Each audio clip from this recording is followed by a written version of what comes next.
우리에게 주신 하나님의 말씀은 누가복음 18장 31절부터 43절까지 말씀입니다. 누가복음 18장 31절부터 43절까지 말씀을 저와 여러분들이 한 절씩 교독하겠습니다.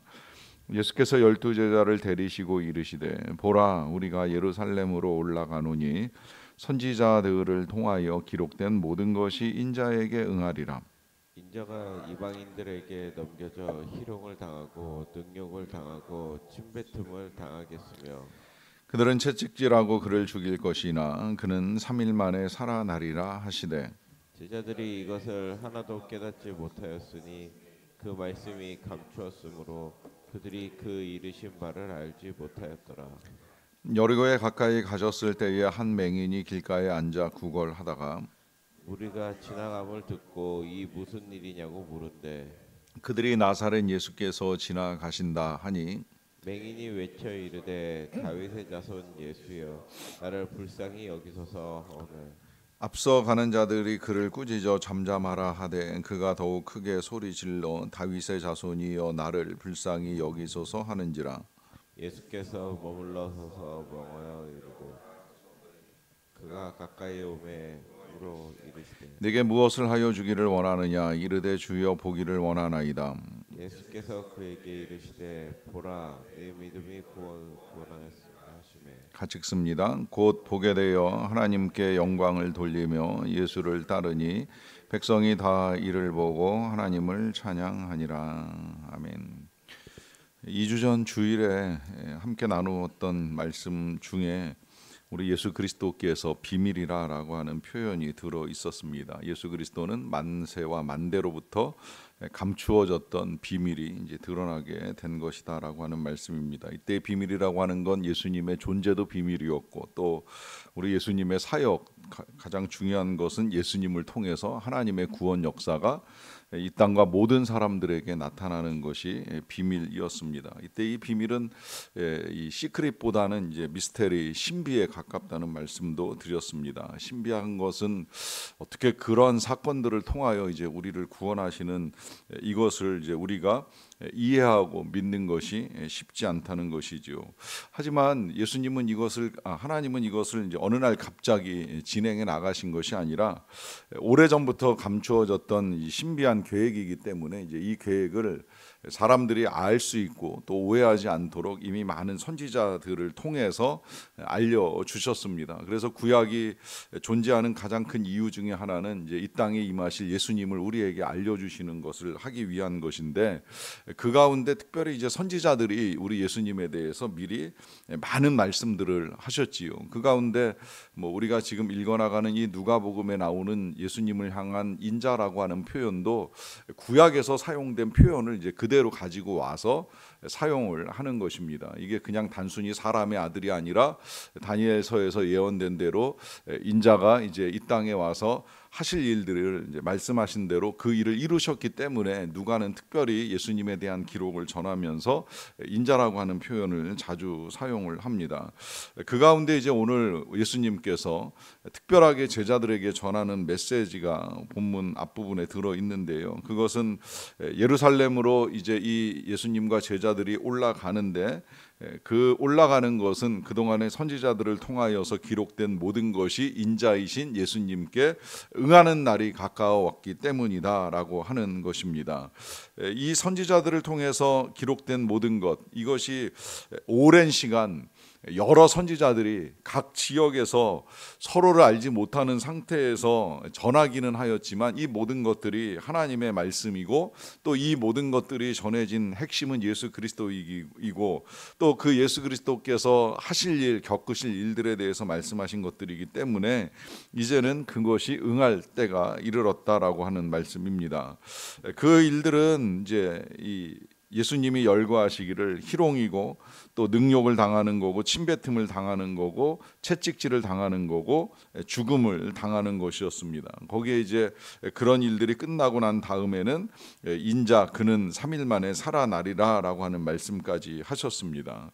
이렇게 이제 말씀을 하신 거는 우리는 이미 이제 예수님의 고난과 부활을 알고 믿고 있기 때문에 그렇게 어려운 문제는 아닙니다만은 지금 예수님과 함께 예루살렘을 향해 가고 있는 이 이 제자들 입장에서는 굉장히 어려운 문제가 됩니다. 왜냐하면 지금 그들이 생각하는 예수님, 앞으로 예루살렘에서 벌어질 일들에 대한 기대는 예수님이 지금 이렇게 말씀으로 해주신 것과는 전혀 이제 다른 일들이잖아요. 그들은 예수님을 따르기는 했지만 예수님이 고난당할 거라고 생각하고 따르지 않았습니다. 예수님이 이렇게 여러 일들을 겪고 죽임을 당할 거라고 생각하고 따른 것이 아닙니다. 오히려 예수님을 따라가면 그분을 통해서 이 나라의 권력이 바뀌고 권력이 바뀔 때에 자신들은 예수님과 함께 보좌 좌우편에 앉아서 예루살렘을 통치하는 사람들이 되지 아니할까라고 하는 기대를 가지고 그물과 배를 버리고 따라간 것입니다. 그러하기 때문에 베드로는 이제 예수님 앞에서 자신 있게 우리가 모든 것을 버리고 주님을 따랐나이다라고 하는 말씀을 드렸고요.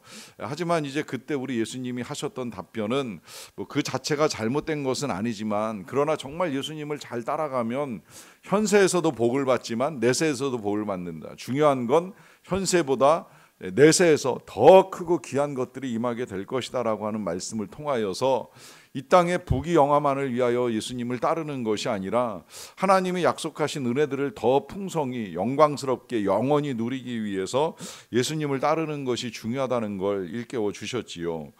그러나 그런 것까지 아직 이제 경험도 없고 알지도 못하니까 이제 자신들의 상식과 경험선에서 이해하기에는 이제 굉장히 어려운 일이었어요. 그러다 보니까 이제 이들이 보이는 반응을 34절에서 이렇게 말합니다. 제자들이 이것을 하나도 깨닫지 못하였으니 그 말씀이 감추었으므로 그들이 그 이르신 바를 알지 못하였더라 합니다.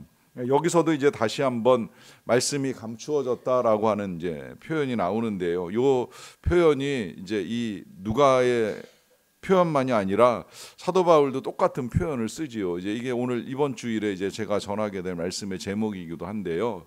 숨겨져 있다는 거예요. 하지만 드러난다는 겁니다. 근데 안타깝게도 이것이 이제 숨겨져 있어서 아는 사람은 알지만 모르는 사람은 모릅니다. 그럼 어떻게 알 수 있느냐? 가장 중요한 원리는 성령이 열어주셔야 됩니다. 그래서 이제 우리가 성령을 구하고 성령의 지혜를 구하고 성령의 조명을 구하는 거예요.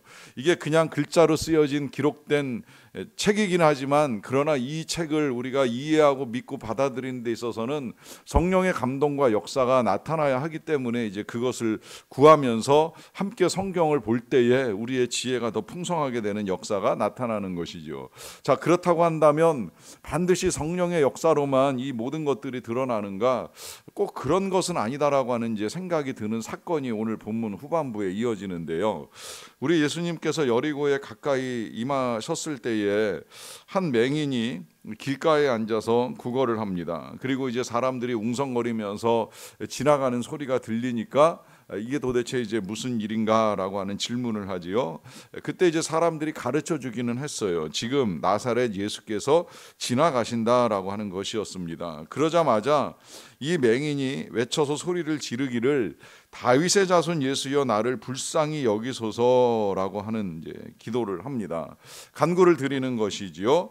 그런데 이때에도 또 앞서가는 사람들이 이제 이 맹인을 꾸짖어서 잠잠하라라고 하는 이제 명령을 내리는 거예요. 하지만 그는 이제 주저하지 않고 더 크게 소리를 질러서 다윗의 자손 예수여 나를 불쌍히 여기소서라고 하는 말을 다시 한번 외치게 됩니다. 이 소리를 들으신 예수님께서 이제 잠시 머물러 서시면서 그를 데려오라 하셨고 그에게 질문을 하지요. 진짜 네가 원하는 것이 도대체 무엇이냐라고 하는 질문을 했습니다. 그때 이 맹인이 주여 보기를 원하나이다라고 하는 이제 말을 함으로 인하여서 예수님께 아주 귀한 말씀을 듣습니다. 42절인데요. 예수께서 그에게 이르시되 보라 네 믿음이 너를 구원하였느니라 하십니다. 그래서 이제 이 앞을 볼 수 없었던 사람이 보게 되어 하나님께 영광을 돌리고 또 예수님을 따르며 많은 사람들이 하나님을 찬양하는 역사가 나타나게 되는데요. 오늘 이 장애인이 지금 예수님에게 칭찬받은 믿음, 이 믿음은 우리가 얼마 전에도 나병의 치유를 받았다가 예수님께 돌아와서 감사를 드리는 바람에 칭찬을 받았던 그 표현의 내용하고 거의 똑같지요. 네 믿음이 너를 구원하였다 라고 하는 이 믿음, 도대체 어떤 믿음일까요? 특히 이제 이 부분을 오늘 우리가 앞에 제자들에게 예수님께서 말씀하신 내용과 연결시켜서 생각을 해보면 이 사람이 정말 특별하다고 여겨지는 건 아직 성령이 강림하실 때가 아니거든요. 그럼에도 불구하고 그는 지금 예수님께 칭찬받는 믿음을 가지고 구원을 받았습니다. 그렇다고 한다면 도대체 이 사람에게 있었던 믿음은 무엇인가라고 하는 걸 우리가 오늘 정말 잘 들여다볼 필요가 있습니다. 그것은 지금 이 사람이 이제 여러 가지로 자신의 믿음을 드러내는데요. 첫 번째는 그는 앞을 볼 수 없었지만 들을 수 있는 귀를 가지고 믿음을 가졌다라고 하는 것입니다. 특히 이제 그가 믿음을 갖는 과정 중에 있어서 예수님을 향한 표현이 굉장히 중요한데요. 사람들은 예수님을 표현하기를 나사렛 예수라라고 하는 표현을 사용합니다. 저는 어렸을 때 다니던 교회에서 장로님이 기도하실 때에 나사렛 예수 그리스도의 이름으로 기도합니다라고 하는 기도를 드리시는 경우를 종종 들었었는데 그 표현이 틀린 표현은 아니지만 제가 신학교에서 배운 바로는 좋은 표현은 아니라고 하는 이제 가르침을 받았어요. 웬고하니 이 나사렛이라고 하는 지역이 천대받던 지역입니다. 갈릴리 지역 전체가 다 그랬고 그 가운데 나사렛에서 예수님이 나셨다는 사실 자체는 당시 유대 사람들에게 있어서는 나사렛에서 뭐 선한 것이 날 수 있겠느냐 할 정도로 무시받던 동네를 일컫는 표현이에요. 그러니까 나사렛 예수는 물론 예수님이 그 지역 출신이라는 걸 알려주는 표현이긴 하지만 예수님을 높이는 표현은 아니라는 거예요. 그런데 다윗의 자손 예수여라고 하는 이 맹인의 표현은 정말 귀한 표현입니다. 왜냐하면 우리 예수 그리스도가 이 땅에 오신다는 선지자의 예언 가운데는 다윗의 후손으로 올 것이라고 하는 것이 이제 명백하게 알려졌거든요. 그러니까 이 맹인은 그 사실을 알고 있는 거예요. 사람들은 나사렛 예수라고 표현을 했지만 이 예수야말로 다윗의 자손으로 오시기로 약속된 그 예수가 아니겠는가라고 하는 믿음을 가지고 예수님 앞에 다윗의 자손 예수여라고 하는 호칭을 사용하면서 그분의 이름을 부르고 그분이 자신을 불쌍히 여겨주기를 원하는 마음을 가지고 간구를 합니다. 여기에 이제 더하여서 그의 믿음은 사람들의 제지를 받았잖아요. 잠잠하라라고 하는 명령을 받았습니다. 그럼에도 불구하고 그는 주저하지 않고 예수님에게 다시 한번 요청을 드립니다. 바로 이 믿음이 바로 포기하지 않는 믿음이지요. 우리 예수님이 가르쳐 주셨던 믿음입니다. 항상 기도하고 낭망하지 말아야 될 것을 우리가 앞에서 보았는데 그 믿음을 가진 자가 바로 이 사람이었던 거예요. 그는 사람들이 제지하거나 만류함에도 불구하고 포기하지 않고 예수님께 끝까지 요청해서 예수님의 관심을 이끌어내고 자신이 원하는 것을 분명하게 이제 말씀을 드렸지요. 말씀을 드릴 때도 예수님이 하신 질문, 이 질문에 생각해 보면 꼭 보는 것만이 소원이 아닐 수도 있는 거예요. 늘 구걸하는 삶을 살다 보니 그 배고픔 가운데 정말 좀 넉넉히 먹었으면 좋겠습니다. 대께서 오병이어의 기적을 일으키셨다고 한데 정말 저도 한강줄이 되는 양식을 주시면 안 되겠습니까? 라고 말할 수도 있지만 그는 지금 자신에게 있어서 가장 중요하게 여겨지는 것, 눈 뜨는 믿음을 이제 구했던 거예요. 그래서 그가 눈을 떴을 때는 세상만 보는 것이 아니라 예수님도 보고 예수님도 따를 수 있는 이제 그런 믿음을 가지고 눈을 뜨게 된 것이고요. 그래서 예수님이 내 믿음이 너를 구원하였다라고 했을 때에 여기 이제 또 하나의 중요한 그의 믿음이 나오지요. 그는 보자마자 하나님께 영광을 돌립니다. 그러니까 어떻게 생각해 보면 그는 하나님을 원망하며 살 수도 있었던 인생인데 지금 이 예수 그리스도를 만남과 동시에 이제는 원망이 아니라 하나님께 영광 돌리고 감사하며 찬양하는 이제 믿음을 가지게 된 거예요. 거기다 더 나아가서 그 주변에 사람들이 함께 하나님을 찬양하는 선한 영향력을 나타내는 믿음도 가지고 있었던 것이고요. 그리고 눈을 뜨자마자 그가 행한 삶의 태도는 집으로 돌아가고 일거리를 찾는 것이 아니라 예수님을 따르는 것이었어요. 그래서 이제 그도 어디까지 따라갔는지는 정확하게 알 수 없지만 그러나 예수님을 따라 여리고를 지나고 예루살렘까지 이르는 이제 귀한 믿음을 보여줍니다. 결국은 예수님이 선포하신 이 믿음은 그냥 단순히 기도하고 구한 것을 받는 수준의 믿음에서만 멈추는 것이 아니라 하나님께 감사하고 찬양하고 영광을 올려드리고 예수님을 따라가고 또 예수님께서 행하실 일들에 대한 기대를 가지고 예수님이 선지서에 예언된 하나님의 아들이라고 하는 사실을 분명히 믿는 믿음을 가지고 이 모든 일들을 감당했다는 사실입니다. 저는 오늘 이 아침에 기도하는 저와 여러분들의 믿음이 이런 믿음이 되었으면 정말 좋겠습니다. 비록 보이는 것도 있고 보이지 않는 것도 있지만 우리는 예수님을 믿는 믿음을 가지고 나가는 사람이 아니겠습니까? 그렇다고 한다면 한두 번의 기도로 포기하고 단정 지을 일은 절대 아니라고 생각을 합니다. 주님이 허락하실 때까지, 이루실 때까지 구하는 믿음을 가져야 되고 그 구하고 응답받는 믿음 가운데에 모든 영광을 하나님께 올려드리는 것입니다. 그래서 우리도 동일하게 네 믿음이 너를 구원하였느니라 칭찬받을 수 있는 저와 여러분들의 믿음 되시기를 간절히 축원합니다. 기도하겠습니다. 하나님 아버지 감사합니다.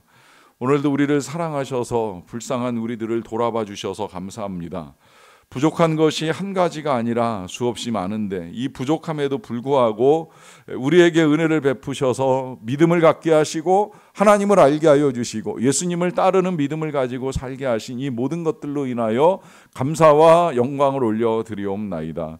귀한 믿음 주셨사오니 믿음을 따라 살기를 원합니다. 항상 기도하고 낭망하지 아니하기를 원합니다.